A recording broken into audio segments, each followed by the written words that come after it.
At 56, Phil Mickelson is one of the greatest golfers who ever lived. 6 majors, a career that spanned 3 decades, and right now he's barely playing golf at all. No Masters, no PGA, no US Open. The man who won a major at 50 years old has essentially vanished from the sport. And the official reason? A family health matter.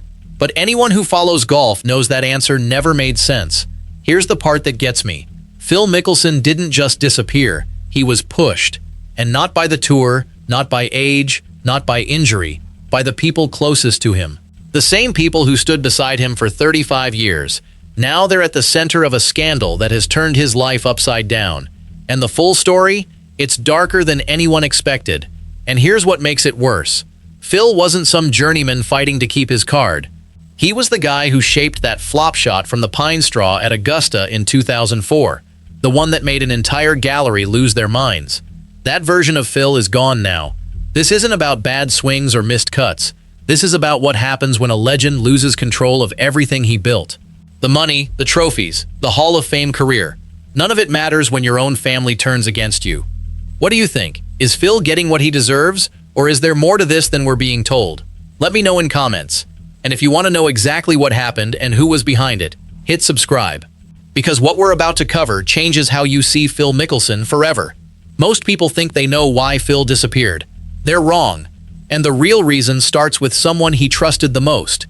That someone is Amy Mickelson, Phil's wife of 35 years. The woman who stood by him through breast cancer, through the ups and downs of a Hall of Fame career, through everything. She was always there. In the gallery, at the green jacket ceremonies, by his side when he won that PGA championship at 50 years old. She was the rock, the constant, the one person everyone assumed would never leave him. But 2026 changed all of that. Reports started surfacing that Amy wasn't just stepping back, she was the one making moves behind the scenes. The first sign came from a place Phil loved almost as much as Augusta, the Madison Club in California. Phil had a condo there.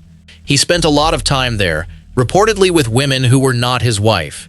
And when Amy found out, she didn't confront him publicly, she didn't file for divorce. She did something far more calculated. According to multiple reports, Amy made a call to the wealth management firm that handles the Mickelson family money.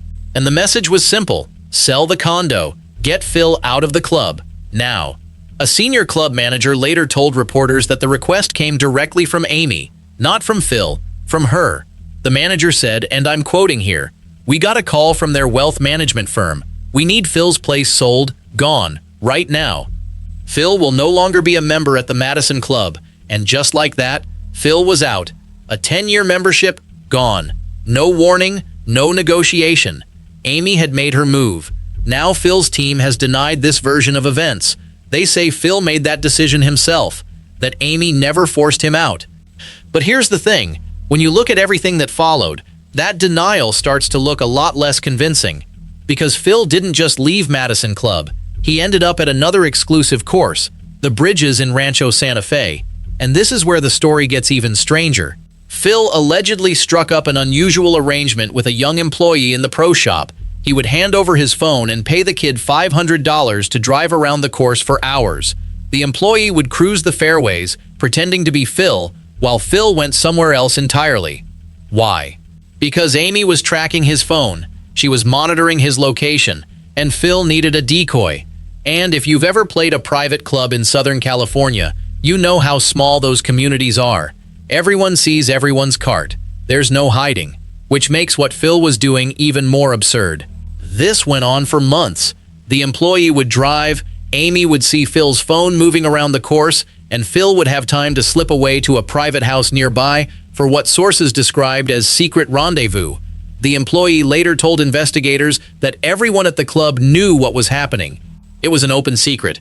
They just didn't say anything, because it was Phil Mickelson. Who was going to stop him? But eventually, Amy found out about that too, and that's when the cracks in the perfect family picture started to show.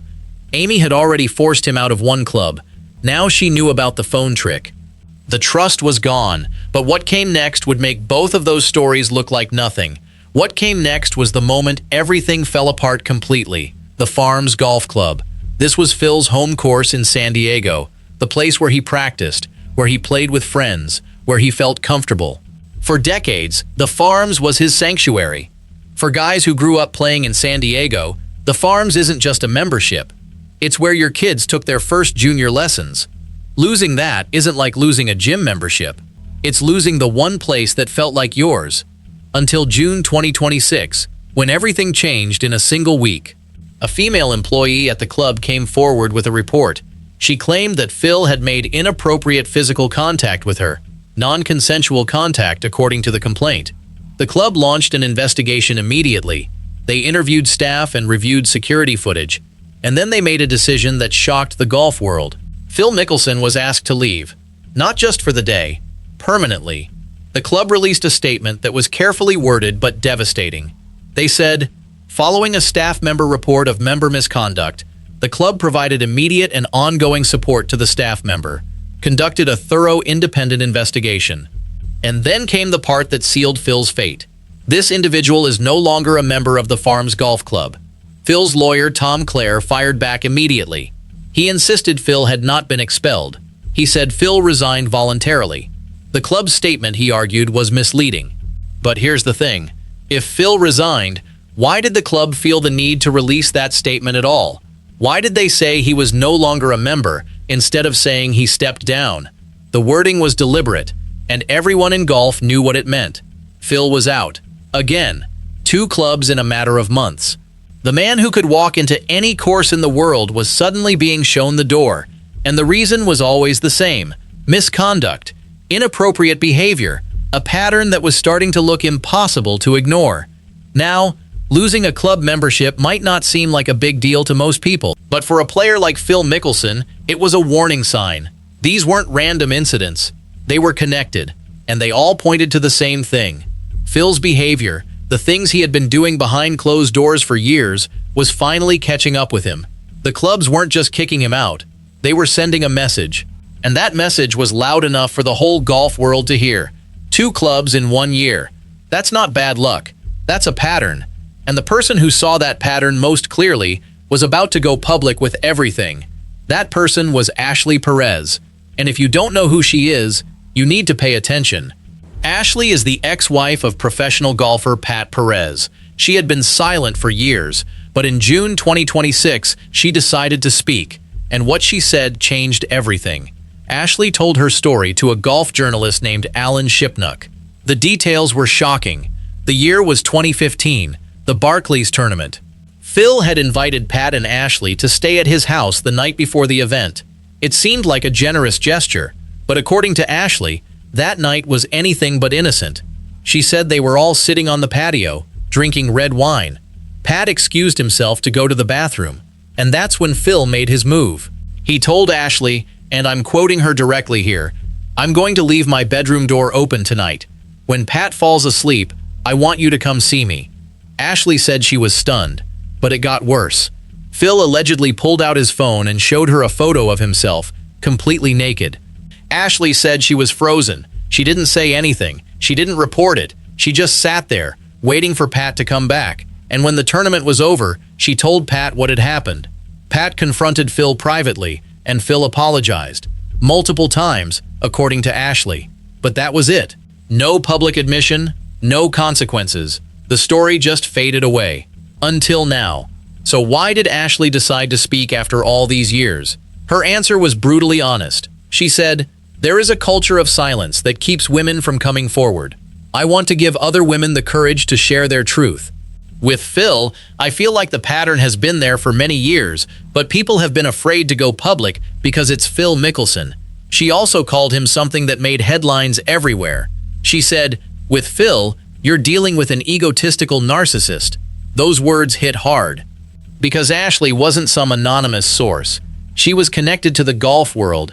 She had nothing to gain by making this up, and her story lined up with everything else that was coming out about Phil's behavior. The clubs, the women, the secrecy, the pattern. Phil's team responded quickly. They attacked Shipnuck's reporting. They called it, and I quote, "anonymously sourced drive-by shooting." They denied Ashley's version of events. They said Phil had always conducted himself professionally. But here's the problem. They didn't deny the specific details. They didn't say the photo didn't exist. They didn't say Ashley was lying. They just attacked the messenger. And in the court of public opinion, that wasn't enough. Ashley's story would have been enough to end any player's career. But for Phil, it was just the beginning. Because the person who knew him longest was about to speak, and her words carried more weight than anyone else's. That person was Amy. And when she finally broke her silence, the golf world stopped and listened. Amy issued a statement through a family spokesperson. It was carefully written, measured, and intentional. She didn't attack Phil. She didn't defend him either. She said, throughout their 35-year relationship, his wife, Amy Mickelson, has supported Mr. Mickelson and their family with extraordinary grace, unwavering love, and the belief that people are measured not only by their failures, but by what they do to make them right. Then came the part that everyone noticed. She said, Mr. Mickelson's priority is to become the husband, father, and man his family deserves. Right now, that means giving his full attention to a private family health matter. And then she added something that was impossible to ignore. Some of the allegations circulating about Mr. Mickelson are false, and others revisit mistakes he has already acknowledged, publicly or privately. Read that carefully. She said he acknowledged mistakes, privately, publicly. She didn't say all the allegations were false, she said some were. Which means she admitted that at least some of what was being reported was true. And that was devastating. Because Amy wasn't some random accuser. She was his wife, the mother of his children, the woman who stood by him through cancer. If she was saying he made mistakes, the public believed her. Amy's statement was a turning point. For years, Phil's team had been able to brush aside rumors, but when his own wife confirmed there was truth to them, the narrative shifted. Phil wasn't just being attacked by outsiders anymore. His own family was acknowledging that something had gone wrong. And then came the question that everyone was asking. If Amy knew about these mistakes, if she had been tracking his phone, if she had pushed him out of clubs, why was she still standing by him? Why didn't she leave? The answer was complicated. 35 years of marriage, 3 children. It wasn't simple. She was leaving the door open for reconciliation, but she was also making it clear that Phil had work to do. Amy's statement was a lifeline, but it was also a warning. Phil could still save his family, but he had to prove he was willing to change. And that's when his team fired back one final time. Phil's camp went on the offensive. They released a statement denying that Amy had ever forced him out of any club. They said, Mr. Mickelson has never been forced by his wife or by any golf club to surrender his membership. Those decisions were his alone. They called Shipnuck's story a hit piece. They said it was based on anonymous sources and old grudges. They tried to shift the narrative back in Phil's favor. But here's the thing. They never denied the most damaging parts. They never denied the phone tracking story. They never denied the Ashley Perez allegations. They never denied the pattern of behavior. They just said Phil made his own decisions about club memberships. That was it. And in doing so, they left a gaping hole in their defense. If the phone tracking story was false, why didn't they say so? If Ashley was lying, why didn't they sue her? If Phil had done nothing wrong, why was he absent from every major championship in 2026? The silence was deafening. And that silence told the public everything they needed to know. Phil Mickelson was in trouble. Deep trouble. Not just with the media. Not just with the clubs. With his family. His own wife had said he made mistakes. His own children were staying silent. His career was on hold. And the only explanation he offered was a vague reference to a family health matter that no one believed anymore. So where does that leave us? Phil is 56 years old. He has 6 major championships. He's in the Hall of Fame. But right now, none of that matters. He played only one LIV event in 2026. He missed the Masters, the PGA, the US Open, the Open Championship. The tournaments that defined his career are happening without him. And the reason isn't injury. It isn't age. It's his own behavior, his own choices, his own family. The official story was always a family health matter, but we now know that health matter wasn't about cancer or a physical illness. It was about a marriage falling apart. It was about trust broken beyond repair. It was about a man who had everything and lost it because he couldn't control himself. The family health matter was a crisis of character, and it wasn't just about Phil. It was about the people he hurt along the way. The LIV event in South Africa was his only appearance in 2026. 3 days of golf in March. That's it. No practice rounds at Augusta. No media days. No preparation for the biggest tournaments of the year. The man who once thrived on the biggest stages was nowhere to be found. And the reason? He wasn't injured. He wasn't suspended. He was dealing with a family crisis that he created himself. The irony is almost too much to ignore. Phil Mickelson, the player who always knew how to win, had just lost the only thing that truly mattered. And let's not forget the timing. The US Open in June, the tournament where legends are made. Phil wasn't there. He didn't qualify. He had used up his exemptions. The USGA, the same organization he had criticized for years, wasn't going to give him a free pass. He had to earn his spot, and he couldn't. Not because of injury, because of the choices he made. The scandal had cost him more than his reputation. It had cost him his place in the game. Some people might say Phil deserves another chance. Everyone makes mistakes. But the problem is, this wasn't one mistake. This was a pattern. Years of behavior that finally caught up with him. And the people who suffered the most weren't the club officials or the journalists. They were his wife, his children, his family. The people he was supposed to protect, the people who trusted him, the people who now have to decide whether they can ever trust him again. The 3 children, Amanda, Sophia, Evan. They've stayed silent through all of this. No public statements, no social media posts, no interviews. That silence speaks volumes. They grew up watching their father win majors, shake hands with presidents, and smile for the cameras.